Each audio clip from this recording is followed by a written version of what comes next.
भारत सरकारच्या युवा व्यवहार व क्रीडा मंत्रालय आणि संसदीय कार्य मंत्रालय यांच्या संयुक्त विद्यमाने विकसित भारत युवा संसद 2026 अंतर्गत अकोला जिल्हास्तरीय निवड प्रक्रिया कृषी महाविद्यालय अकोला येथे पार पडली आहे। या स्पर्धेत जिल्ह्यातील सुमारे 100 युवक युवतींनी सहभाग घेतला होता।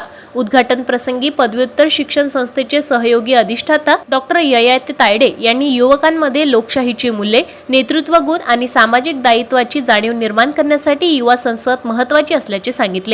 स्पर्धेत एनजी लॉ कॉलेजचे निकिता दुबे ही प्रथम, आरडीजी महाविद्यालय वैष्णवी पागृत हिने द्वितीय तर कृषी महाविद्यालयातील पूजा जायभाये हिने तृतीय क्रमांक मिळवला आहे। जिल्ह्यातील एकूण 10 विद्यार्थ्यांची राज्यस्तरासाठी निवड करण्यात आली असून राज्यस्तरीय 3 विद्यार्थी दिल्ली येथे होणाऱ्या राष्ट्रीय युवा संसदेत महाराष्ट्राचे प्रतिनिधित्व करणार आहे।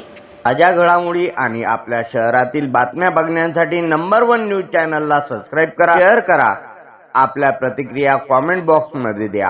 आपल्या बातम्या नंबर 1 न्यूज चॅनलवर बघण्यासाठी 99 21 58 96 63 या व्हॉट्सअपवर मेसेज करा।